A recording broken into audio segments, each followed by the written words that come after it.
নমস্কার বন্ধুরা, আজ আমি আবারও চলে এসেছি আপনাদের সামনে আরও একটি নতুন রেসিপি নিয়ে। তো এখন তো বাজার ভর্তি গলদা চিংড়ি।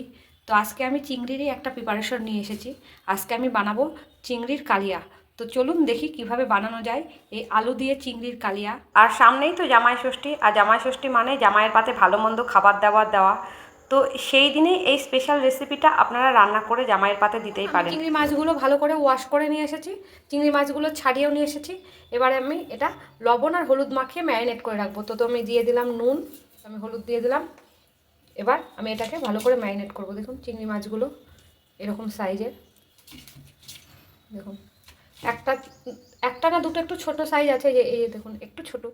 তো এটাকে ভালো করে মাখিয়ে রেখে, তো দেখুন মাখানোটা আমার হয়ে গেছে। এবার এটা আমি 10 মিনিট এভাবেই রেখে, মিনিট পরে চলে এসেছি। আমার জোগাড় করতে করতে প্রায় 15 মিনিট হয়ে গেছে।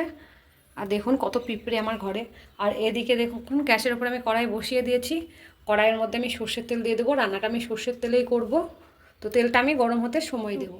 এই চিংড়ি মাছটা করতে আমার আলু লাগবে। তো দেখুন আমি আলু কেটে নিয়েছি। আমি মাঝারি গোছের আলু নিয়েছি, 4 টুকরো করেছি একটা আলুর। আর আমার একটা টমেটো লাগবে। মাঝারি গোছের আমি পেঁয়াজ নিয়েছি মিডিয়াম সাইজের, আর দুটো ছোট ছোট নিয়েছি, মানে মিডিয়াম সাইজের 3খানা পেঁয়াজ নিয়েছি। রসুনের কোয়া, আর 4টে কাঁচা লঙ্কায় কিন্তু লাল রঙের, আর একটা টমেটো নিয়েছি। এগুলো আমি বেটে নেব। তো আমি ততক্ষণ বেটে নিয়ে আসি। দেখুন কিছুটা আমি আদা নিয়ে নিয়েছি, আদাগুলোও আমি বেটে নেব। গরম হয়ে গেছে, একটু স্প্রেড করে নেব। এগুলো আমি ছেড়ে দেবো। তো চিংড়ি মাছ বেশি ভাজতে হয় না, জাস্ট একটু উল্টিয়ে পাল্টিয়ে নেব, তাহলেই হয়ে যাবে। তো এবার আমি মাছগুলো উল্টিয়ে দেবো। চিংড়ি মাছ কখনোই বেশি ভাজতে যাবেন না, কারণ চিংড়ি মাছ বেশি ভাজলে কি হয়, শক্ত হয়ে যায়। চিংড়ি মাছ যেন সামান্য একটু ভেজে উল্টিয়ে দেবেন, সামান্য তেলে দেবেন, দিয়ে সঙ্গে সঙ্গেই প্রায় উল্টিয়ে দেবেন। উল্টানো হয়ে গেল, জাস্ট আর 1 মিনিট পরেই আমি এটা তুলে নেব। আমি এবার মাছগুলো তুলে নেব। তো দেখুন মাছগুলো ভাজা হয়ে গেছে। চিংড়ি মাছ আমি আবারও বলছি, চিংড়ি মাছ বেশি ভাজবেন না, কারণ চিংড়ি মাছ বেশি ভাজলে কি হয়, শক্ত হয়ে যায়, তখন আর মাছটা ভালো লাগে না, ছেবড়া ছেবড়া লাগে। তো দেখুন মাছটা এরকম সাদা সাদাই থাকবে। এই তেলের মধ্যে দিয়ে দেখুন এখানে আমি কিছু নিয়ে নিয়েছি গরম মশলা, 2টো এলাচ, দারচিনি আর লবঙ্গ, আর একটা শুকনো লঙ্কা, তেজপাতা। তো আমি আগে গরম মশলাগুলো দিয়ে দিলাম, আর দিয়ে দেবো শুকনো লঙ্কা আর তেজপাতা, জিরে নাড়িয়ে নেবো। দিয়ে দেবো কেটে রাখা আলুগুলো। আপনারা চাইলে কিন্তু আলুগুলো আলাদা করে ভেজেও তুলে নিতে পারেন। আমি সময় সাশ্রয়ের জন্য আলুগুলো একবারেই দিলাম, এটা আমি একসাথেই ভেজে নেব। স্বাদ অনুযায়ী নুন দিয়ে দেবো, হলুদ নাড়িয়ে নেব। তো দেখুন আমি পেঁয়াজটা বেটে নিয়ে এসেছি, আর এখানে লঙ্কা আর টমেটো একসাথে বেটেছি, আর আদা আর রসুন একসাথে বেটেছি। আর দেখুন আমার আলুগুলো ভাজা হয়ে গেছে। এবার আমি এর মধ্যে দিয়ে দেবো পেঁয়াজ বাটা। পেঁয়াজটা আমায় ভালো করে কষিয়ে নিতে হবে। দেখুন পেঁয়াজটা আমার কষানো হয়ে গেছে, কেমন তেল ছেড়ে দিয়েছে। এবার আমি আদা আর রসুন বাটাটা দিয়ে দেবো। এটা দিয়েও একটু কষিয়ে নেব। আমার কষানো হয়ে গেছে। এবার আমি দিয়ে দেবো ধনের গুঁড়ো। ধনের গুঁড়োটা বেশ অনেকটা পরিমাণে লাগবে। দেবো জিরের গুঁড়ো 1 চামচ, কাশ্মীরি লঙ্কার গুঁড়ো, এটা জাস্ট কালার করার জন্য 1 চামচ দিয়ে দিলাম। টমেটো আর লাল লঙ্কার পেস্টটা এবার মিশিয়ে দিলাম। থালাটা ধুয়ে একটু জল দিয়ে দিলাম, মশলাটা লেগেছিল। এবার এটা ভালো করে কষিয়ে নিতে। এখানে আমার ঘরে পাতা টক দই রয়েছে 2 চামচ, বড় চামচে 2 চামচ দিয়ে দিলাম। সমানে নাড়তে থাকবেন। এই যে আমি দিয়ে দেবো চিনি,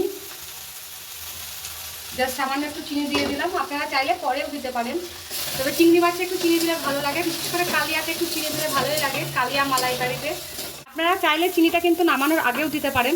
তো আমি এই স্টেজেই দিলাম, কারণ এটা দিলে কালারটা খুব সুন্দর হয়। চিনিটা ক্যারামেল হয়, সেজন্য কালারটাও সুন্দর আসে, সেজন্য আমি এই স্টেজেই দিলাম। অসুবিধা নেই, আপনারা যদি পরে দেবো মনে করেন পরেও দিতে পারেন। তো দেখুন কথা বলতে বলতে আমার মশলাটা কষানো হয়ে গেছে, তেলটাও ছেড়ে দিয়েছে কড়াই থেকে। দেখুন মশলাটা উঠে আসছে। আমি এর মধ্যে জল দিয়ে দিলাম। দেখুন আপনারা যে যেরকমভাবে গ্রেভিটা নেবেন সেইভাবেই জলটা দেবেন। তবে এটা তো খুব পাতলা ঝোল হবে না, তো আমার আরেকটু জল লাগবে। আমি জাস্ট এরকম থিকনেস রাখলাম গ্রেভির, এটা ফুটে আমার আরও ঘন হবে। এবার আমি এর মধ্যে চিংড়িগুলো দিয়ে দেব। তো এটাকে আমি ফুটতে সময় দেব। কালারটা দেখুন কি সুন্দর এসেছে। আমি আরও একটু নুন দেব, নুনটা আমার কম হবে। তো দেখুন গ্রেভিটা আমার ফুটতে লেগেছে। এবার আমি এটাকে একটু ঢাকা দিয়ে 10 মিনিট ফুটিয়ে নেব। লো টু মিডিয়াম আছে আমি ঢাকা দিয়ে রেখে দেবো। আমি 10 মিনিট পর চলে এসেছি। দেখুন কি সুন্দর লাগছে, আমার অনেকটা ঠিক হয়ে গেছে। এইটুকু ঝোল আমার লাগবে। গরম মশলার গুঁড়ো 1 চামচ গরম মশলার গুঁড়ো দিয়ে দিলাম, আর দিয়ে দেবো ঘি, 1 চামচ ঘি দিয়ে দিলাম, নাড়িয়ে নেব। তো দেখুন কি সুন্দর লাগছে দেখতে। এবার আমি এটা একটা পাত্রের মধ্যে ঢেলে নেব।